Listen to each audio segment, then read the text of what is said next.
Well, it is time now for some lab work. And for that, we have asked for a volunteer to come up to help me out. Hello. Hi, Alex. Hi. We never met before. No, we never haven't. met before. Okay, so imagine, Alex, that you're at a restaurant and you look at the wine list and you say, well, so that's some interesting, and you order this specific bottle of wine.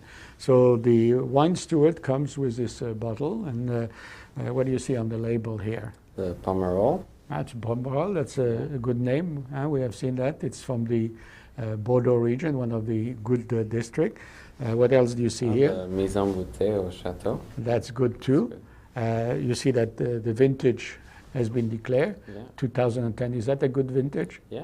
Yeah, we checked it out. It is. It's a good vintage. But it's a bit young. A bit young, yeah. But we saw that maybe 15, 25 years. we have to wait for another 15 or 25 years. I think we'll try it like this and to see what happens. Well, so now we have to open it, and we can to do that. We have to first remove the capsule.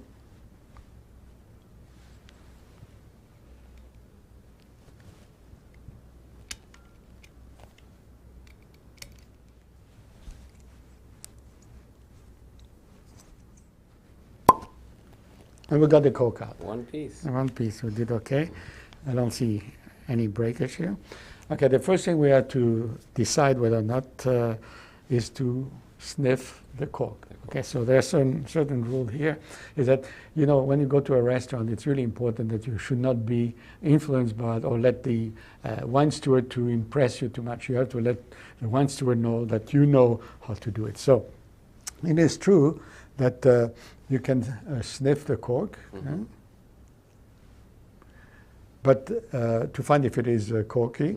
But in any case, you never send a bottle back just after sniffing the cork. You always will have to try it. So you can do that, but actually, if the wine steward does not give you, you can ask sniff the cork, but if the wine steward doesn't give you the cork, you could just say, well, could I have the cork, please? If not, if you really want to impress the wine steward, so you just put it to the side, then he knows that you don't need to really to sniff the cork.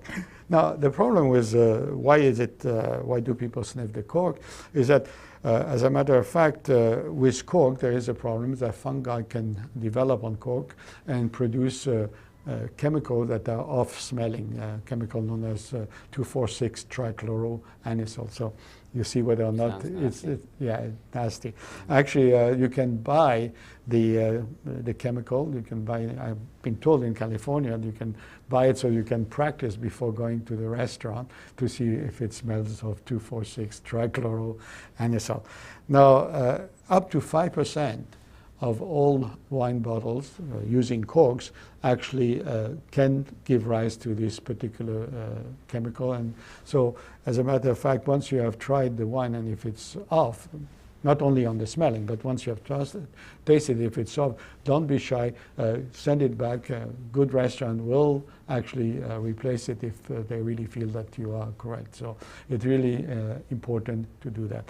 And by the way, this is one of the reasons why I'm all for at least young wines that you're not going to drink, right away, or wine that you're going to drink right away, I should say. It is okay to use a plastic cork, or in fact, if you use a screw cap, that's perfectly fine. Okay, Alex, got the right glasses. That's your glass. That is my glass. I think mine is a little bigger, yeah. Oh, that's okay. You can take it. And we're ready to pour. So first I pour to myself. And the reason why you always pour to yourself first is that if there are little bits of corks that are falling into the wine as you open the bottle, then you'll get it and not your guest. And then you're ready to pour it to your guest. Okay.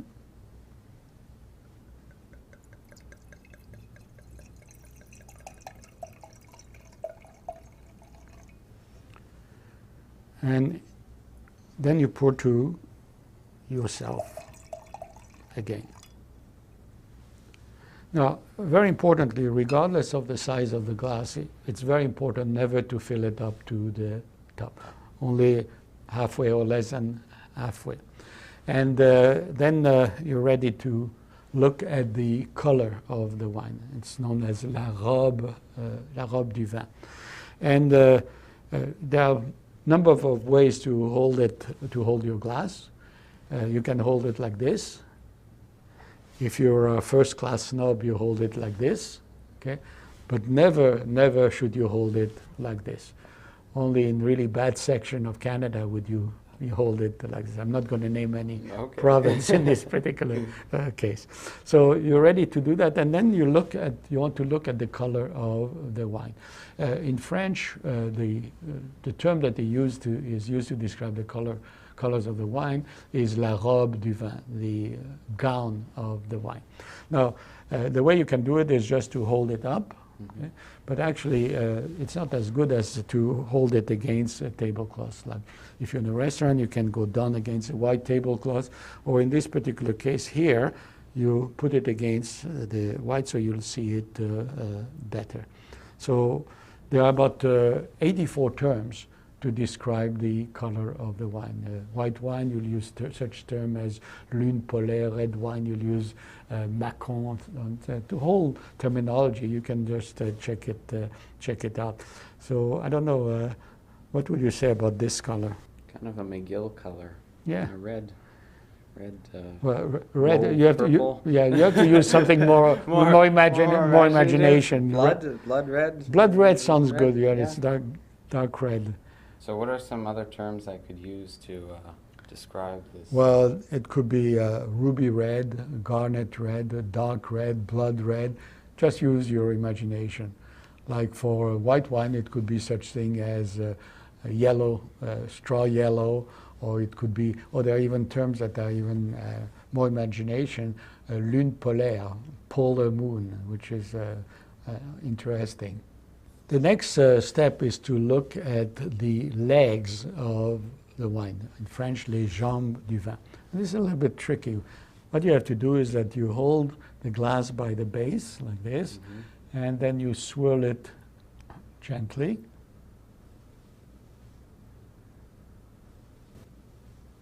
Now, if you notice, Alex, after a while, you notice that there are streaks coming down the side of the glass. Can you see it here? Yeah. Streak. And supposedly the streaks, they're called les jambes du vin, the legs of the wine. These streaks, or the more streaks you get, the better it's supposedly associated with the aging process. So you want a lot of these streaks. So A lot of streaks. A lot of streaks. So you look at the glass and you go, nice legs here. That's the key things in this particular case. Yeah, I can see them. Oh, here. You see Yeah, them. Yeah, I see them. Can you see them there? Yeah. We'd probably get quite a few if I held it like they do in some other parts of Canada. Okay, so the next step, Alex, is to actually pick up the fragrance of the wine. You want to pick up the aroma and the bouquet. Actually, aroma and bouquet are two different terms that describe two different types of fragrances. Like the aroma is associated with the grape variety. So when you talk about the aroma, you're talking about the Merlot, the aroma of a Merlot, or you'll talk about the aroma of Cabernet Sauvignon, whatever. Whereas a bouquet is associated with the aging process. And you have 132 terms that are associated with the bouquet of the wine. And they can be arranged in what's called the Davis wheel, and there are quite a few of this terminology.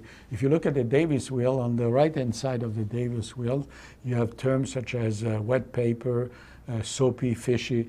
Definitely, this is not the things that you want from your wine.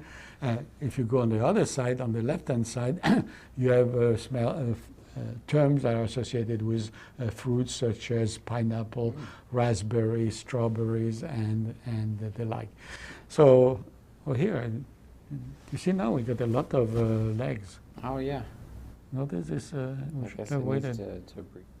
Oh wow, look at this. Okay, so let's go back to the Go back to aroma, the- to the aroma and the bouquet. So in order to do that, you'll have to really smell the wine, and you do it in two steps. The first thing is that you go higher up, and that is to get the more volatile component. Okay, and then you go further in to get the more lingering component associated with it. So then you go really in to get the less volatile component, the more long-lasting component. So you go. And now you understand why you should not never fill up your glass to the top. It would be really a bit of a problem. So once you have done that, you're ready to, oh well, but first we had to discuss about the aroma and the bouquet. So what would you say in terms of aroma? Well, I would say that A lot of grape in a there. lot of grape, would maybe a Cabernet Sauvignon, because that's used in Bordeaux. You know, in terms of bouquet, well, definitely I would not say that it's fishy or soapy. I would say pineapple with a touch of blackberry. Would you I'd agree? have to agree because I don't want to look silly. Yeah, well, the key thing in this case is always to say it first, okay? Because people don't want to admit that they cannot pick up the pineapple with a touch of blackberry. But actually, what would you say? No, I wouldn't say pineapple, actually. I would say blackcurrant, blackberry. It's really quite fragrant, huh? Very fruity, definitely. Oh, really, very, very pleasant. Very nice. Yeah. Yeah. Okay, you're never supposed to say that the wine is nice. You have to use it. Well, I have More to exciting use a more terminology. exciting Well, term. well, Elegant. Elegant. Oh, elegant, you won't go No. wrong with elegant. So anyway, we're ready to taste it now. Mhm. Okay? So once again, it's a two-step process. Mhm. Okay? The first one,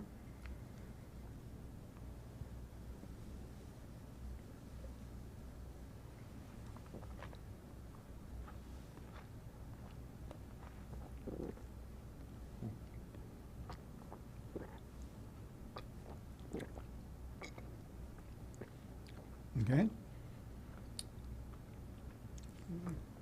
Okay, the second phase, what you want to do is that you want to keep the wine in your mouth, but you want to draw air at the same time to get more of the components that are responsible for the taste. So watch me, this is really quite delicate. Okay.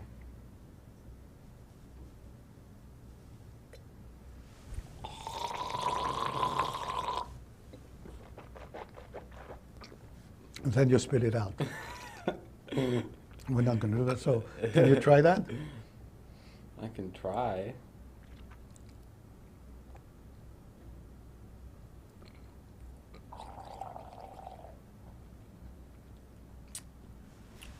Just joking, don't do that. You can imagine, I can imagine all around the world now people going to restaurants and gargling with wine. This is just added for fun. So anyway, now we have reached that point we can start talking about the wine.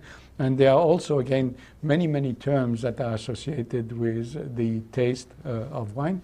You can say that the wine is austere, chewy, corky, dumb, elegant, rich, yeasty, and if you don't know what to say, you can always say that it is complex.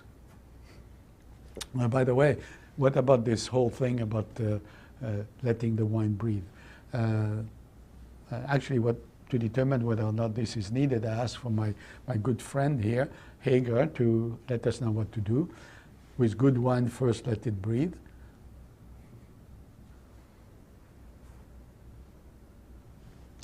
Actually, it is important to let the wine breathe, especially wine like this one. It really would benefit to air. And the thing, though, is that just to open the bottle ahead of time and hope that it's going to breathe through that very small neck, it's really doesn't make much sense. The idea is to open it much ahead of time. And one thing you can do is actually pour it in a glass, try it, and wait. And you wait just another 20 minutes, half an hour. We'll come back. Okay. Then you come back and you try. But actually, you don't have to leave the table. You just pour, try it, chat, and then see what it tastes a little bit afterward. And you'll notice that there is an improvement. Let's see if we find this.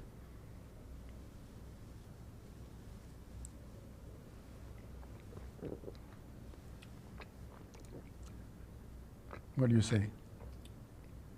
I think it's more mellow. A little mellow. It certainly has improved. Well, I hope you have enjoyed this presentation on wine, and wherever you are, you'll be able to appreciate your wine more knowledgeably. And it's time to say goodbye. Cheers. À votre santé. Till the next time.